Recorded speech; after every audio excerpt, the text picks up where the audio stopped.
Bonsoir à tous, ravi de vous retrouver. Voici les titres de ce dernier JT de la semaine. J-11 avant le départ du rallye Monte-Carlo, 94e édition. Nous avons assisté à la traditionnelle session de formation-extraction des sapeurs-pompiers ce matin. Immersion à suivre. Vous êtes forcément passé du côté de la patinoire du Port Hercule. De retour cette année, elle fait le bonheur des amateurs, mais aussi des jeunes hockeyeurs de Monaco, les Barracuda, qui ont retrouvé leur terrain d'entraînement favori, en plein air. Quel bilan du côté des commerces et restaurants pour la période des fêtes? La principauté a accueilli beaucoup de monde cette saison, des touristes venus des 4 coins de l'Europe. Alexandre Pasta, le président de l'Union des commerçants et artisans de Monaco, sera notre invité ce soir pour nous en parler. Et puis c'est la mise en lumière d'un travail de qualité au quotidien. Les photographes de la direction de la communication exposent actuellement leurs meilleurs clichés de l'année 2025 dans la galerie des pêcheurs. Vous en verrez un aperçu à la fin de ce journal. Le compte à rebours est lancé pour la 94e édition du Rallye Monte-Carlo. Départ le 22 janvier, à suivre en direct sur notre antenne à partir de 14h. Pendant toute la durée de l'événement, les sapeurs-pompiers de Monaco et leurs collègues des Alpes-Maritimes sont spécialement mobilisés, vous le savez, pour extraire les pilotes et les copilotes en toute sécurité en cas d'accident. Sarah Incari et Lionel Bernardi se sont rendus à la caserne de la Condamine ce matin pour les sessions de formation.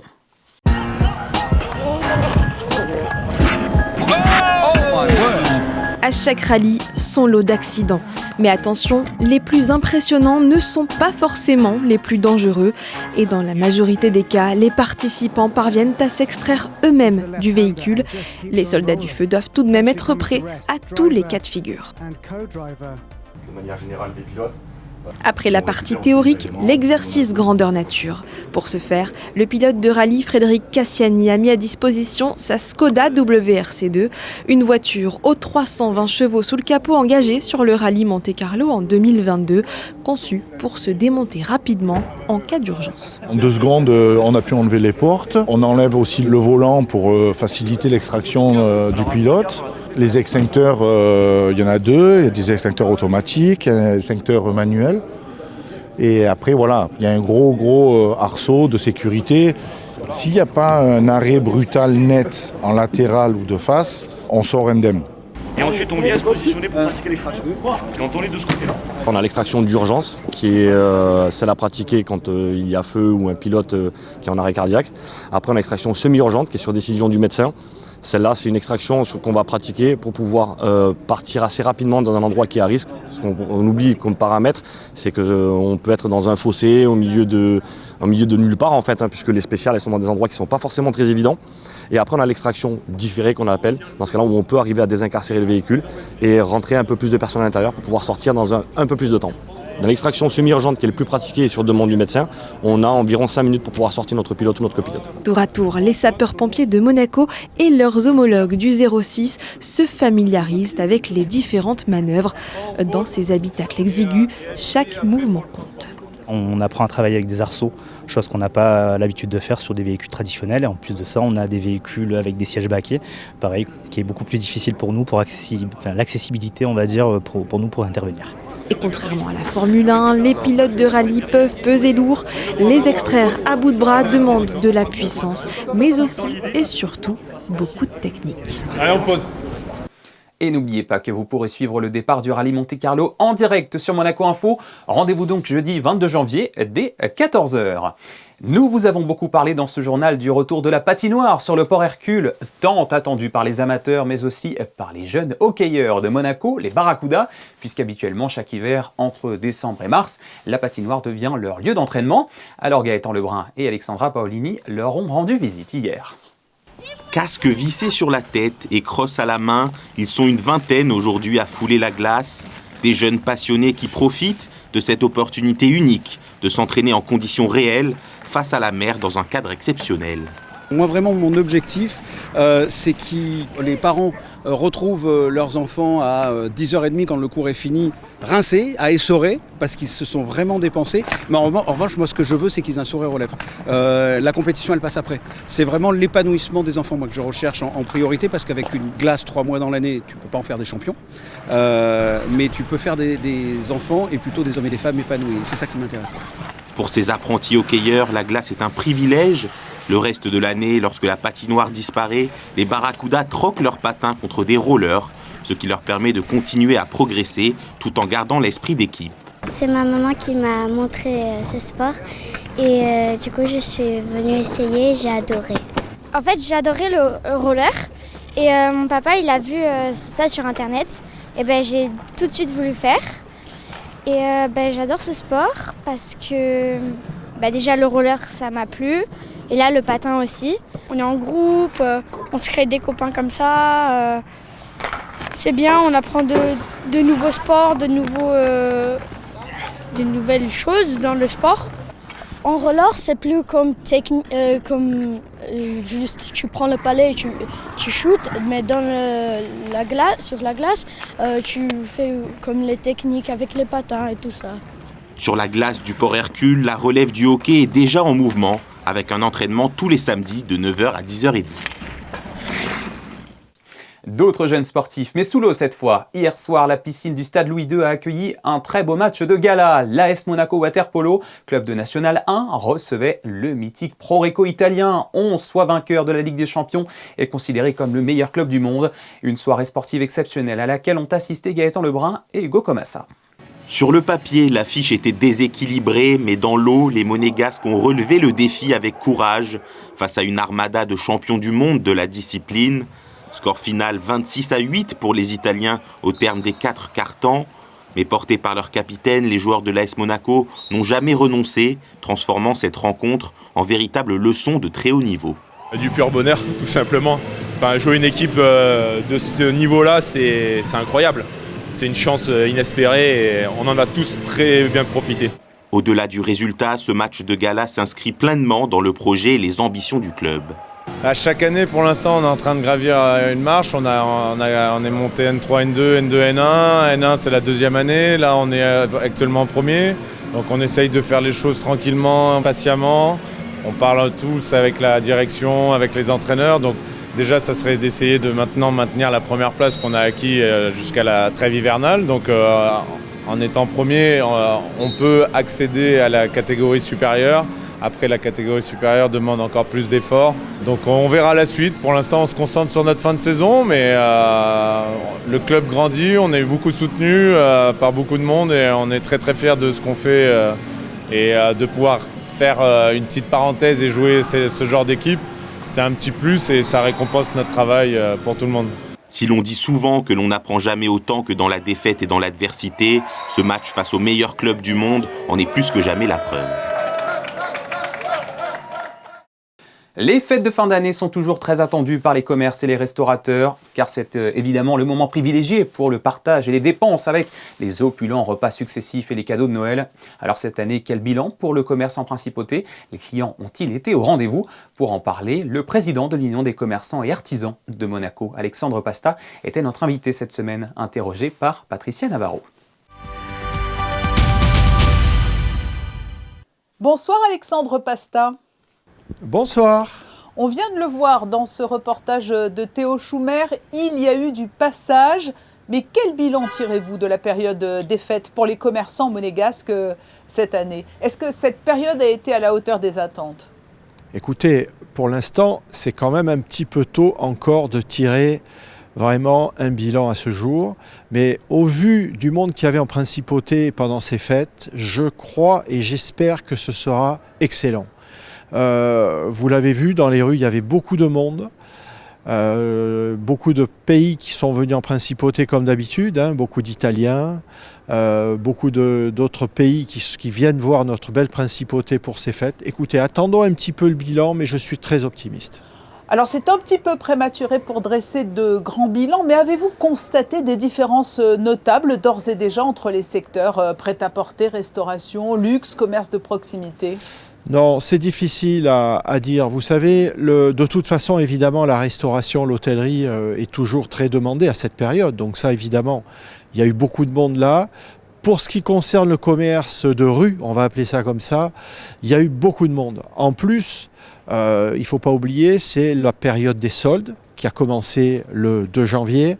Donc c'est vrai que ça fait un plus supplémentaire où des gens viennent en principauté d'abord pour passer les fêtes, deuxièmement pour se promener, pour voir toute notre belle principauté et aussi venir faire des achats intéressants dans le cadre des soldes de la principauté.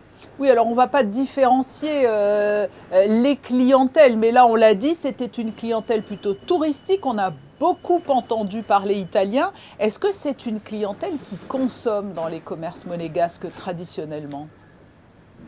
Alors oui, bien sûr, la clientèle italienne est évidemment toujours présente en principauté depuis maintenant des années. Ce sont des gens qui sont des amateurs de Monaco, ils aiment la principauté, ils viennent se balader et ils se promènent dans les magasins. Maintenant, je vous dis, on verra un petit peu ce qui va se passer un petit peu plus tard pour tirer un bilan, nationalité par nationalité, voir s'ils ont dépensé, mais je pense que oui, parce que ce sont des gens qui ont un caractère de toute façon positif, ils aiment acheter, ils aiment les belles choses, donc à Monaco, ils ont certainement trouvé ce qu'il fallait pour eux. Alors vous l'avez dit, hein, les soldes ont débuté vendredi dernier. Est-ce que le fait que cela intervienne en pleine période de fête et donc de passage, ça laisse augurer de meilleurs soldes que les autres années ? Alors, écoutez, oui, on va dire que c'est un plus. Il faut quand même admettre une chose, c'est que les soldes qui commencent un 2 janvier, c'est toujours un petit peu difficile pour le commerçant. Parce que c'est une période, en plus cette année, on a pu tous le remarquer, on a eu quand même un temps clément. Alors un 2 janvier, commencer des soldes, c'est pas facile pour le commerçant qui a encore beaucoup de marchandises, qui viennent à peine d'arriver de la marchandise d'hiver. Maintenant, écoutez, oui, ça fait un plus. Monaco commence une semaine avant nos voisins, les magasins ont de très beaux produits, les commerces sont très attractifs, on a des commerçants très professionnels, donc bien entendu ça fait un plus évident. Alors pendant de nombreuses années, on entendait dire les soldes, c'est le moyen idéal, pour ne pas dire indispensable, pour écouler les stocks. Est-ce que ce n'est pas aussi surtout un levier d'attractivité pour faire revenir les clients en boutique ? Écoutez, aujourd'hui, le souci que tout le monde dans le petit commerce de rue a, c'est évidemment les sites internet. Le combat est compliqué. En principauté, je crois que tous nos commerçants l'ont bien compris. C'est un pôle attractif indispensable. C'est-à-dire qu'il faut absolument développer un accueil professionnel, développer avec les vendeuses et les vendeurs dans les magasins une multilangue, parler plusieurs langues. Et tout ça, ça fait un plus par rapport à tous les sites internet qui sont, à mon avis, vraiment inhumains au niveau relations humaines, etc., pour tout ce qui est vente. Donc oui, on a vraiment un atout à Monaco de ce côté-là pour faire une attractivité supplémentaire. Et pour en revenir à la période des fêtes, les animations et décorations de Noël mises en place par la principauté ont-elles eu un impact mesurable sur la fréquentation des commerces ? Parce que nous avons notamment une place du casino qui fait le tour du monde à travers les réseaux sociaux, tant elle est belle. Évidemment, il faut vraiment souligner ici l'effort conjoint que fait la SBM, la Société des Bains de Mer, qui, on doit l'avouer, fait des efforts extraordinaires, c'est magnifique, mais pas que. Le gouvernement princier, on a pu le voir dans toutes les rues de Monaco, a fait aussi des efforts avec des illuminations. On a eu des animations avec le Père Noël dans les rues, on a eu des orchestres qui se sont promenés dans la rue. La mairie, bien entendu, avec le marché de Noël sur le port, c'est un énorme succès. Il ne faut pas oublier que le marché de Noël sur le port, mais quand les gens vont là, en même temps, obligatoirement, ils vont dans les rues parallèles, les rues à côté, et ils consomment, ils vont au restaurant. Donc c'est un pôle complet pour la principauté d'attractivité, et on en est très content. On va essayer de l'améliorer l'année prochaine encore. Et c'est fantastique. Merci Alexandre Pasta d'avoir été notre invité en ce jour de reprise et à l'heure des premiers bilans des fêtes pour les commerçants. Merci beaucoup, bonne soirée, à bientôt et vive le commerce monégasque. Une nouvelle victoire pour l'AS Monaco Basket hier soir en Betclic Elite. Lors de la dernière journée de la phase aller, les leaders du classement l'ont emporté 93-79 sur le parquet de Nancy. Malgré l'absence de Daniel Theis et de Mac James, la Roca Team a bien géré son jeu. C'est son 8e succès consécutif en championnat après 5 autres d'affilée en Euroleague. Retour sur les bancs de l'école pour un sportif de Monaco qui peut s'enorgueillir d'une médaille d'or olympique. Antoine Zegdar, sacré en rugby à 7 au JO de Paris, est allé cette semaine à la rencontre des élèves du cours Saint-Maur. Un moment que certains ne sont pas prêts d'oublier. Frédéric Elion et Camille Caloni. Le 27 juillet 2024, Antoine Zegdar s'est retrouvé sur le toit du monde, médaille d'or olympique autour du cou. Mais avant de grimper le mont Olympe, Antoine a grandi à Monaco où il a fait ses classes aussi bien rugbystiques que scolaires. Retour aux sources ce jeudi puisque le joueur de l'équipe de France de rugby à 7 est allé à la rencontre des enfants du cours Saint-Maur où il a même été interviewé. Ça fait super plaisir puisque ça se voit qu'ils ont beaucoup travaillé. J'ai l'impression qu'ils ont répété avec les parents, etc. Donc j'étais très heureux de pouvoir répondre à leurs questions. Je pense qu'ils étaient plutôt satisfaits et on a tous joué le jeu, donc c'était super. Surtout Jonas, c'est un petit qui fait du rugby à Monaco, donc c'était génial de pouvoir discuter avec lui. C'est important, je pense. Si les petits peuvent s'identifier à des figures de sport de haut niveau, je pense que c'est important de montrer que c'est possible aussi et que voilà, tout est possible. Donc moi, c'est un grand plaisir pour moi d'apporter un peu ma pierre à l'édifice. Alexandre et Jonas ont donc passé une vingtaine de minutes dans la peau de journalistes, assis face à Antoine Zegdar. On a commencé à faire des recherches pour lui poser des bonnes questions. Tous les jeudis après-midi, on faisait un peu... On commençait un peu à faire des questions. Et puis après, on écrivait avec les recherches, on faisait un texte sur une feuille à carreaux et puis on l'a recopié sur l'ordinateur. J'ai adoré interviewer quelqu'un parce que c'était... aussi, il a gagné les Jeux olympiques. Et donc du coup, au début, j'étais un peu stressée, quoi. Moi, c'était un vrai plaisir parce que je ne l'avais jamais interviewé. Je l'avais déjà vu parce qu'il était déjà venu au stade où je m'entraîne et c'était vraiment très bien. L'interview a d'ailleurs été enregistrée et sera retranscrite dans le prochain numéro du magazine de l'école. Tous les élèves ont aussi pu poser leurs questions à Antoine qui a ensuite distribué et dédicacé des mini-ballons de rugby avant de poser pour la photo souvenir d'un cours de CM1, pas comme les autres. Chaque soir, vous revivez l'actualité en reportage dans notre JT, mais l'actualité se raconte aussi en images. Les photos que vous découvrez toujours à la fin de nos éditions sont depuis cette semaine visibles dans la Galerie des Pêcheurs. Les talentueux photographes de la direction de la communication du gouvernement princier ont sélectionné leurs meilleurs clichés de l'année 2025. En voici quelques-uns dévoilés dans ce reportage de Christine Petit-Omel et Lionel Bernardi. Des regards, des émotions, des instants suspendus à la Galerie des Pêcheurs. 24 photographies racontent Monaco au fil de l'année. Des clichés pris sur le vif, plein de sensibilité qui capturent l'actualité monégasque dans toute sa diversité. Nous, à la direction de la communication, l'idée à chaque fois, c'est de raconter une histoire. De ce qu'on voit, de ce qui se passe et de le raconter d'une manière, on va dire, factuelle et quand on a l'occasion de mettre un peu d'émotion dans l'image, c'est ce qu'on essaye de faire. Après, c'est vrai que Monaco et les événements qui se passent avec des délégations monégasques dans le monde entier, c'est un terrain de jeu incroyable pour des photographes. Comme on le dit souvent, on a le monde entier qui vient à Monaco et c'est absolument génial de travailler sur ces événements. Des photographies réalisées tout au long de l'année par Manuel Vitali et Stéphane Dana, les deux photographes de la direction de la communication, véritables témoins du quotidien monégasque. Chaque image fige un moment, une atmosphère, un détail parfois invisible à l'œil nu.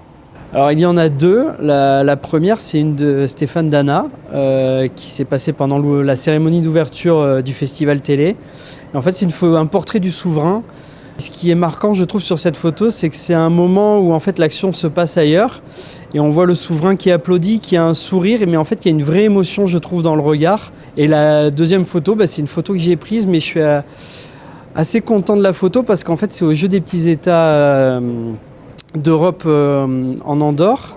Et en fait, c'est la nageuse Lisa Pou, elle fait plusieurs compétitions de natation. Je m'aperçois qu'il y a un rayon de soleil qui passe à un moment de la journée qui en fait coupe la piscine en deux, mais même pas en deux parce qu'en fait c'est vraiment un petit coin, un petit rayon de soleil qui passe.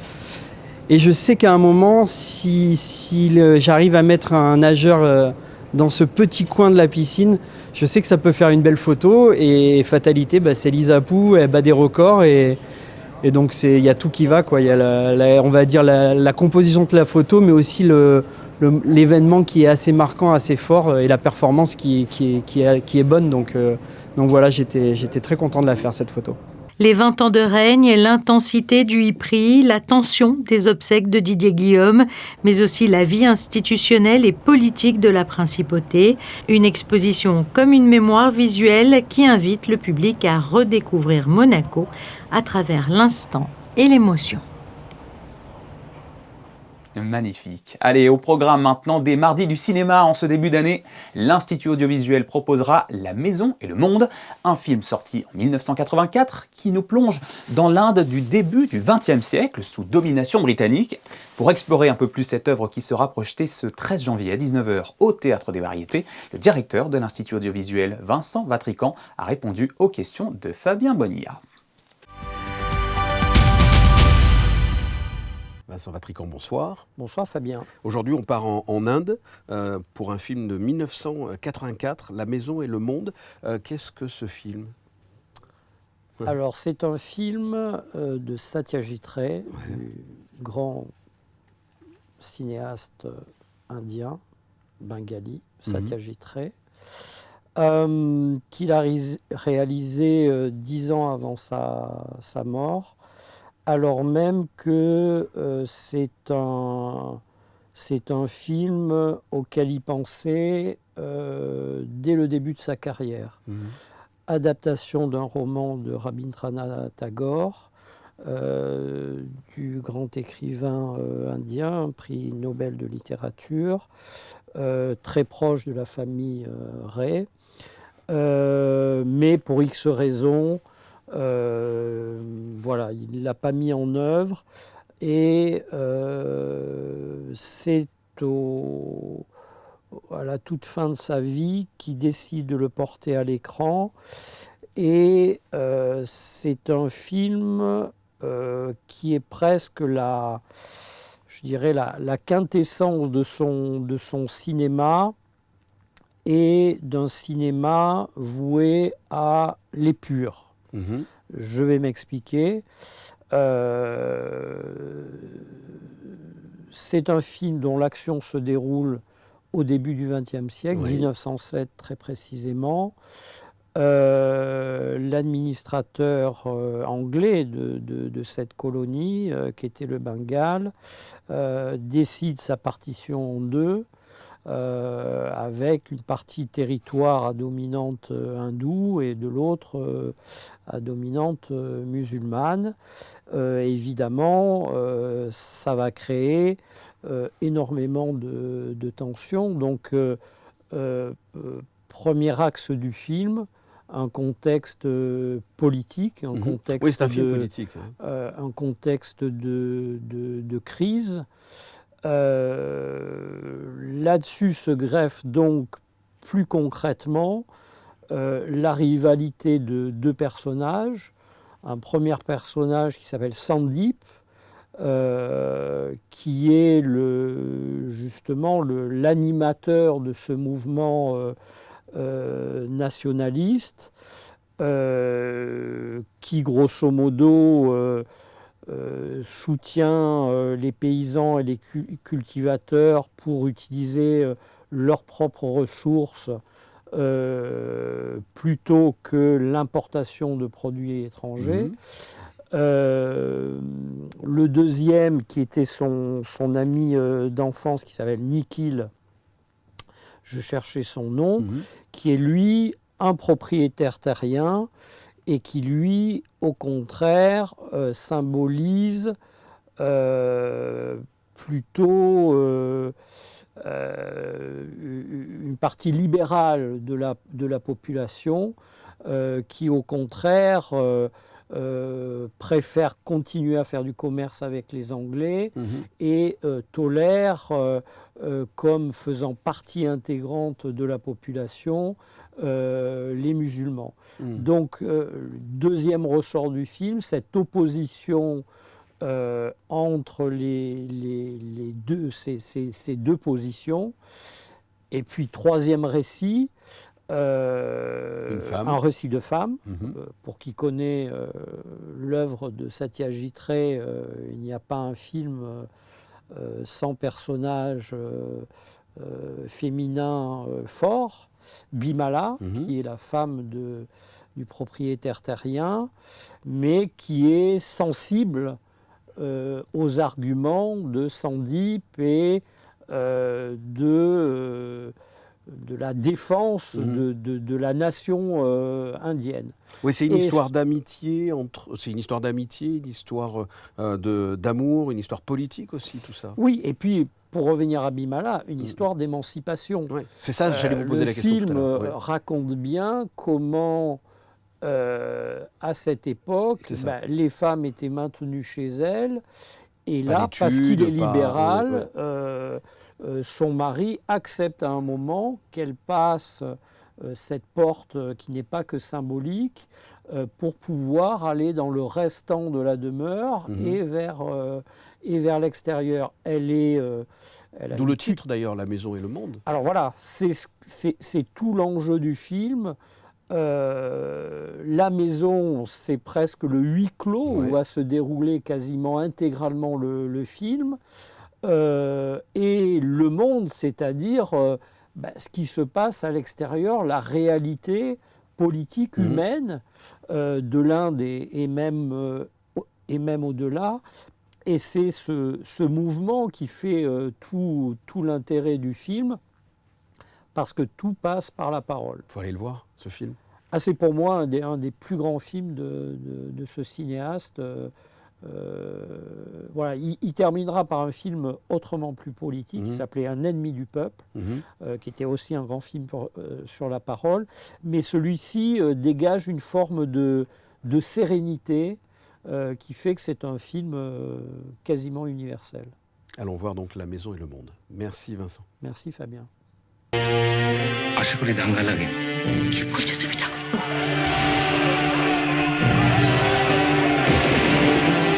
মুসলমানদের বাদ দিয়ে ভারতবর্ষ কল্পনা করা যায় না।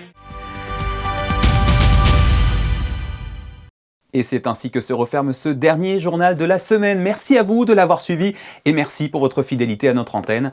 Dans un instant, vous retrouverez Sarah Nkari pour vos prévisions météo. Demain, ne manquez pas le nouvel épisode du podcast. Geneviève Berthier recevra le directeur général adjoint de l'Institut océanographique de Monaco, Cyril Gomez. Et à 19h, Émilie Rousseau vous accueillera pour un nouveau JT. Je vous souhaite une très belle semaine à Monaco. À bientôt.